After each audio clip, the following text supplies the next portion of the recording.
நம சிவாய. எல்லாம் வல்ல பஞ்சபூத பரம்பொருளை வணங்கிக் கொள்வோம். 2025 ஆங்கில புத்தாண்டு துலாம் ராசி 2025க்கான பலாபலன்களை பார்க்க இருக்கிறோம்.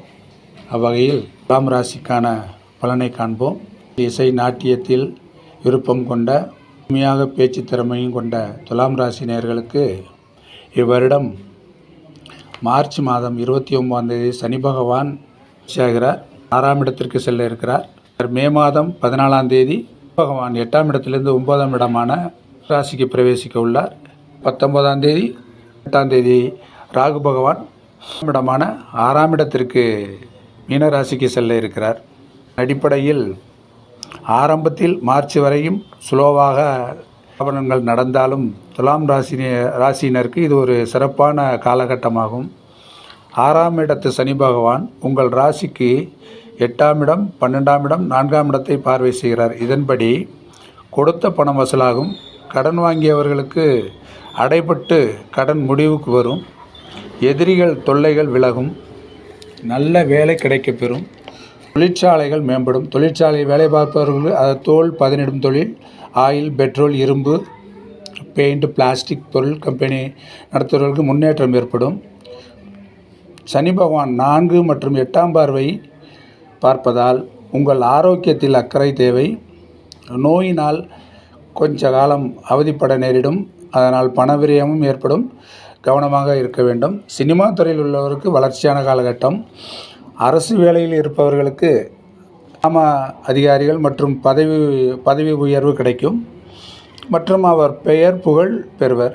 படிக்கும் மாணவர்களுக்கு சிறப்பான காலகட்டம்.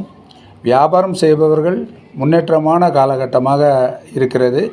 பொதுவாக சுக்கிர பகவானை ஆட்சி விடாக கொண்ட சனி உச்சம் பெறும் ராசியான துலாம் ராசியில் பிறந்தவர்களுக்கு அமைப்பு நல்ல முறையில் இருந்தால் இந்த வருடம் அருமையான காலகட்டம்.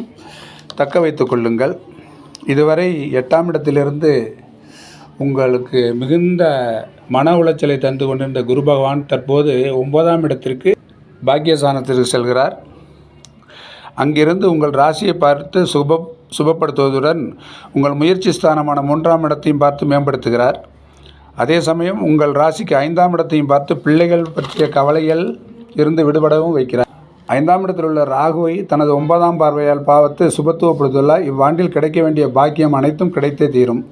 திருமணம் ஆகாமல் தாமதப்பட்டவர்களுக்கு தற்போது குரு பார்வையால் மார்ச்சுக்கு பிறகு அனைத்தும் சுபமாக முடியும். குழந்தை இல்லாதவருக்கும் மருத்துவ ஆலோசனையின் பேரில் குழந்தை பிறப்ப வாய்ப்பு இருக்கிறது. மாத கிரகங்களின் சுழற்சியால் சில மாற்றங்கள் நிகழ்ந்தாலும் இது பொது பலனாயினும் நன்மையாக 50% நன்றாகவே இருக்கும். மற்றபடி துலாம் ராசியினர் காலபைரவரை வழிபடவும், சிவபெருமானை அர்ச்சனை செய்யவும், வெங்கடேஸ்வரா கோயிலுக்கு சென்று ஒரு முறை மகாலட்சுமிக்கு பூஜை செய்து வரவும். மற்றபடி துலாம் ராசிக்கு நன்றாகவே இருக்கிறது. நன்றி. எல்லாம் வல்ல பஞ்சபூத பரம்பொருளின் ஆசி பெற்று அனைவரும் பல்லாண்டு வாழ வாழ்த்துகிறேன். நம சிவாய.